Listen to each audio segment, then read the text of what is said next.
Exam से पहले ये बोला है, हे भगवान मुझे बस पास करवा देना। कमेंट करने की जरूरत नहीं है, it's not hard to guess. Exam के 2 महीने पहले सभी मैं इस बार टॉपर बनूंगा वाले सपने देखते हैं, लेकिन एक दिन पहले जब फॉर्मूलाज भी याद नहीं रहते और पाइथागोरस थ्योरम भी एलियन लगता है, तब से भगवान ही याद आते हैं। देखो भाई, तुम्हारी इस हालत के लिए ये 3 प्रॉब्लम जिम्मेदार है। सबसे पहले तुम्हारा लॉजिक की एक बार फॉर्मूला याद कर लिया ना तो बस हो गया। मतलब सीरियसली, मैथ कोई पोयम है जो याद करने से हो जाएगा? अरे मैथ थियोरी नहीं है, एप्लीकेशन का गेम है। भगवान भी तभी हेल्प करेंगे जब तुम पहले रफ शीट का यूज करना सीख लो। दूसरा, ये जो तुम्हारा अभी तो टाइम है वाला एटीट्यूड है ना, इसके चक्कर में तुम्हारा 80% सिलेबस पेंडिंग रह जाता है। एक दिन पहले मैथ की बुक को हाथ लगाते हो और एक्सपेक्ट करते हो कि तुम्हें अगले दिन नोबेल प्राइज मिल जाए। और तीसरी सबसे काबिले तारीफ हरकत कि अगर तुमने ठीक से क्वेश्चन सॉल्व भी कर लिया तो एंड में किलोमीटर का मीटर कर देते। मतलब अर्थ का अनर्थ इसी को कहते हैं। तो अगर एग्जाम में हे प्रभु नहीं करना है ना, तो ये वीडियो पूरा देख लो, क्योंकि ऑनेस्टली जो बचे कुछ दिन हैं उनमें तुम्हारे पास 2 ही ऑप्शंस है, मेहनत या पिटाई। तो देख लो तुम्हारी क्या नीड्स है। अब चलते हैं मेन वीडियो की तरफ। देखो, सबसे पहले तो मैथ से डरना बंद करो। मैथ कोई भूत नहीं है जो तुम्हें खा जाएगा। और ऐसा नहीं कि मैथ में जो टॉप करता है वो कोई जीनियस या नासा का ट्रेनी होता है। मैथ का एक सिंपल डील है, प्रैक्टिस। कोई जीनियस पैदा नहीं होता है, सब प्रैक्टिस से ही जीनियस बनते हैं। सच बात ये है कि मिडिल स्कूल से ही मैथ्स के बेसिक कॉन्सेप्ट्स पे काम करना जरूरी है। अगर तुम्हें अपने 8 तक के कॉन्सेप्ट अच्छे से समझ आ गए तो तुम मैथ के एक अलग ही लेवल को अनलॉक कर लोगे। लेकिन ये सब लास्ट मिनट एफर्ट से नहीं होगा। मैथ की थोड़ी रिस्पेक्ट चाहिए, कंसिस्टेंसी चाहिए। तो अगर तुम छोटी छोटी चीजें जैसे डेली थोड़ा प्रैक्टिस और कॉन्सेप्ट्स को प्रॉपर्ली समझना स्टार्ट कर दो तो तुम विद एवरी एग्जाम अपने मार्क्स में इंप्रूवमेंट जरूर देखोगे। वैसे तुमने कभी वो आइकॉनिक मोमेंट एक्सपीरियंस किया है जब तुमने बड़े कॉन्फिडेंटली मैथ का पेपर आंसर किया हो? तुम खिलखिलाते हुए एग्जाम हॉल से बाहर निकल रहे हो, दूसरे फ्रेंड्स को देखकर 90% वाले एक्सप्रेशंस दे रहे हो, और फिर उन्हीं में से कोई एक नमूना पेपर डिस्कस करना शुरू कर देता है। बट तुम्हें क्या, तुम तो मस्त कॉन्फिडेंट हो, मेरे तो 90% आ रहे हैं। लेकिन जैसे जैसे वो आंसर्स मैच करते जाते हैं तुम्हारे खिलखिलाते एक्सप्रेशंस पिघलने लगते हैं। तुम्हें धीरे धीरे रियलाइज होता है कि तुमने 1 नहीं 2 नहीं बहुत सारे क्वेश्चंस का आंसर गलत कर दिया है ना। किया ना एक्सपीरियंस? पता था मुझे, मेरी ऑडियंस का लेवल पहले से ही पता था। अरे भाई, तुम्हारी प्रॉब्लम क्या है पता है? पहले तो तुम्हें कॉन्सेप्ट तो समझ आते नहीं है, खाली फॉर्मूलाज रट रट के चले जाते हो और एग्जाम में कोई भी फॉर्मूला कहीं भी चेप देते हो। और दूसरा, इतने सारे केयरलेस मिस्टेक्स, कैलकुलेशन गलत, यूनिट गलत, और कुछ नहीं मिला तो क्वेश्चन नंबर ही गलत। मतलब तुम्हें मैथ्स में अच्छे नंबर दिलाने के लिए तंत्र विद्या भी फेल हो जाए। अब ये जो पहली वाली मिस्टेक है वो लैक ऑफ नॉलेज की वजह से होती है। अगर तुम्हारे कॉन्सेप्ट्स क्लियर हो तो तुमसे हर प्रॉब्लम सॉल्व हो जाए। But obviously this won't happen magically. There are 5 ways with which you can improve your knowledge. सबसे पहले, start right from the class. Yes, आपको इसकी प्रैक्टिस क्लास से ही शुरू करनी होगी। मतलब जब तुम्हारे टीचर किसी नए चैप्टर को पढ़ाते हैं और कोई न्यू फॉर्मूला समझा रहे होते हैं तो अपना 100% दिमाग लगाकर सुनो। It's important for you to understand the why, how and when of the formula. लेकिन उस वक्त तुम में से आधे लोग यही सोचते रहते हो कि लंच ब्रेक में मोमोज खाए या समोसे। अरे ऐसे टाइम में तुम्हें डे ड्रीमिंग नहीं करनी है, अच्छे से समझना है। And most importantly, ask questions. अगर कुछ समझ ना आया, कोई डाउट हो तो अपने टीचर से उसी वक्त क्लैरिफाई करो। It doesn't matter how silly it is, clear all your doubts then and there. वैसे अगर अभी तक आपको ये वीडियो हेल्पफुल लग रही है then please drop a like, and अगर आप ऐसे और स्टडी रिलेटेड वीडियोस देखने में इंटरेस्टेड हो then do subscribe to my channel to watch actual helpful content. Second, don't settle for half bake knowledge. अब क्या होता है, कई बार प्रैक्टिस करते करते कोई ट्रिकी क्वेश्चन आ जाता है तो तुम लोग क्या करते हो, उसे 1 या 2 बार ट्राई करते हो, पर जब सॉल्व नहीं होता है तो सीधा पीछे से आंसर देख लेते हो कि अच्छा ये आंसर है, एंड ये बोल के आगे बढ़ जाते हो। इस अप्रोच की वजह से तुम्हारी अंडरस्टैंडिंग इनकम्प्लीट रहती है। इसी को कहते हैं half bake knowledge. You need to know what went wrong. क्या तुमने कोई गलत मेथड अप्लाई किया या कोई कैलकुलेशन मिस्टेक की? Be curious enough to know why your answer was wrong. सिर्फ सोल्यूशन देकर आगे बढ़ने से तुम्हारा फाउंडेशन कभी स्ट्रांग नहीं होगा। तुम्हें यही गलती अवॉइड करनी है और पेशेंटली अपने मिस्टेक्स के रूट कॉज को समझना है ताकि तुम एग्जाम में ऐसे ट्रिकी क्वेश्चंस को इजीली पकड़ लो और वही गलती दोबारा ना करो। Third thing is space out your practice sessions. मान लो तुम्हारे पास अगले मैथ एग्जाम के लिए पूरे 2 महीने का टाइम है। अब ऐसी सिचुएशन में टॉपर क्या करेगा, हर दिन थोड़ा टाइम मैथ प्रैक्टिस को देगा।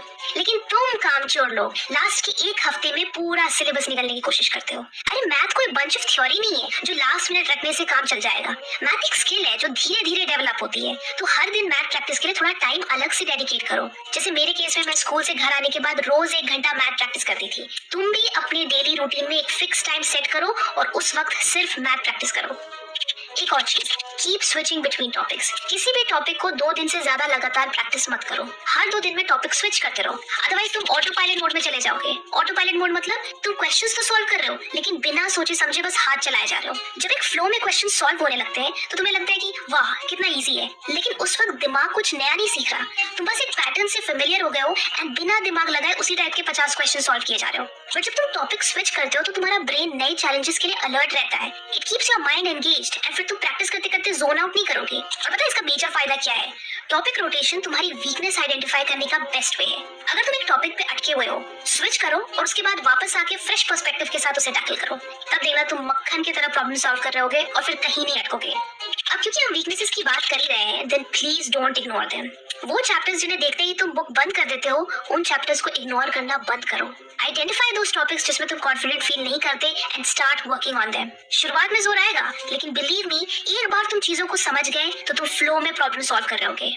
अब बात करते हैं दूसरे प्रॉब्लम की, that is careless mistakes. Careless mistakes दो रीजंस की वजह से होती हैं। एक तो तुम एग्जाम में नर्वस हो जाते हो और अच्छी तैयारी के बावजूद भी पेपर में बैक टू बैक मिस्टेक्स करते हो, और दूसरा तुम्हारे मेथड ऑफ प्रैक्टिस में गड़बड़ी होती है, तो उसका खामियाजा तुम्हें फाइनल पेपर में भुगतना होता है। तो अब तुम पूछोगे कि इसे कैसे ठीक किया जाए? तो देखो, let's start with problem number 1, that is nervousness. सबसे पहले तो avoid reading the full paper before answering the exam. Attempt it one by one, because usually जो स्टूडेंट्स पहले से ही मैथ के पेपर को लेकर एंशियस हैं, वो पूरा पेपर पढ़ लेंगे एंड फिर उन्हें रियलाइज होगा कि अरे मुझे तो कुछ क्वेश्चंस आते ही नहीं, एंड वो पैनिक मोड में चले जाएंगे एंड पूरे टाइम उन 4 to 5 क्वेश्चंस के बारे में सोच सोच कर परेशान होंगे। नतीजा, इजी क्वेश्चंस भी गलत हो जाएंगे। अरे भाई मत पढ़ो ना पूरा पेपर, एक एक करके क्वेश्चंस अटेम्प्ट करो। जब तुम एक इजी क्वेश्चन सॉल्व करते हो तो तुम्हारा कॉन्फिडेंस बढ़ता है और फोकस बना रहता है। अगर कोई टफ क्वेश्चन आए, उसे स्किप करके बाकी क्वेश्चंस पर ध्यान दो। बाद में जब टाइम मिले तो टफ क्वेश्चंस पर वापस आ जाओ। इस तरह तुम क्लियर हेडेड रहोगे और गलतियां भी कम करोगे। Now pay special attention to the units. जो यूनिट्स क्वेश्चन में दिए हैं उन्हें या तो अंडरलाइन करो या उनके नीचे एक डॉट लगा दो, ताकि तुम उसे ध्यान में रखकर क्वेश्चन को सॉल्व करो और बिना मतलब मिस्टेक्स ना करो। This is very important, don't skip this at all. And तीसरी सबसे इंपॉर्टेंट चीज, भाई अपने दोस्तों से दूर रहो। हाँ भाई, कोई जरूरत नहीं है अपने फ्रेंड से पूछने की कि तेरा कितना हो गया, तूने कितना फिनिश कर लिया, कितना पढ़ लिया। प्लीज रहने दो। This is the last thing you want to do to yourself. तुम सिर्फ और सिर्फ अपने प्रोग्रेस पे ध्यान दो। हैव अ स्ट्रिक्ट पॉलिसी, ना किसी से पूछेंगे ना किसी को बताएंगे, सिंपल। अब let's tackle the second type of mistake, that is your method of practice.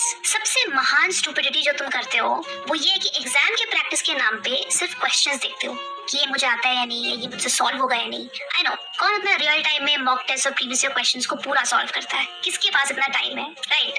Wrong, toppers करते हैं ये। हाँ, वो लोग जो एग्जाम में तुमसे डबल मार्क्स लाते हैं, वो एक्चुअली रियल टाइम में 20 से 30 मॉक टेस्ट सॉल्व करते हैं। अरे तुम कुछ नहीं तो 5 पेपर्स तो रियल टाइम में सॉल्व करो। यही एक लौता फर्क है टॉपर और एवरेज स्टूडेंट के बीच। टॉपर्स का सीक्रेट ये है कि वो एग्जाम से पहले अपने आप को पूरे एग्जाम के एनवायरनमेंट में डालते हैं। तुम भी जितना टाइम एग्जाम में मिलता है उतने ही टाइम में पेपर को सॉल्व करने की आदत डालो, क्योंकि यूजुअली मैथ का पेपर टफ एंड लेंथी होता है, इसलिए अपने आप को एग्जाम के एनवायरनमेंट में डालना जरूरी है। इससे तुम टाइम मैनेजमेंट, एंजाइटी और कॉम्प्लेक्स क्वेश्चंस कैसे हैंडल करना ये सब सीखते हो। एग्जाम के प्रेशर को समझकर प्रैक्टिस करोगे तो एक्चुअल एग्जाम में तुम कॉन्फिडेंट रहोगे और सिली मिस्टेक्स भी कम करोगे। एक और चीज, जब घर पे प्रैक्टिस करते हो ना तो ये मेंटल कैलकुलेशंस अवॉइड करो। क्या होता है ना, बच्चे घर पे शॉर्टकट्स यूज करते हैं, क्वेश्चंस को रीड करते हैं एंड सिर्फ मेथड या फॉर्मूला के बारे में सोचते हैं कि अच्छा इसे ऐसे सॉल्व करना है, और फिर वो दूसरे क्वेश्चन पे जंप कर जाते हैं। This is wrong. अपने प्रैक्टिस सेशंस में क्वेश्चंस को अपनी नोटबुक में पूरा सॉल्व करो। This is how it should be done. Otherwise final exam में वही नर्वसनेस की वजह से you will forget everything and make lots of calculation mistakes. And in the end I will definitely recommend to make a formula sheet for revision. If possible आप उसमें कुछ extra चीजें भी ऐड कर सकते हो, जैसे you can mention some important questions for each chapter, जिनके सॉल्यूशंस आप एग्जाम से पहले एक बार जरूर देखो। You can also write down some of your common mistakes for individual chapters. ज्यादा डिटेल में नहीं, बस एक या दो कीवर्ड्स या जो क्वेश्चंस आपके हमेशा गलत होते हैं ना, उन क्वेश्चन नंबर्स को वहां मेंशन कर दो, सो दैट आप हर चैप्टर के इंपॉर्टेंट एंड डिफिकल्ट क्वेश्चंस को एग्जाम से पहले एक बार नजर मार लो। दिस वे आप एग्जाम से पहले A to Z सब कुछ रिवाइज कर लोगे। So I hope this video was helpful. Video अच्छी लगी तो लाइक करें एंड बहुत अच्छी लगी तो शेयर भी करें। Thanks for watching and stay focused.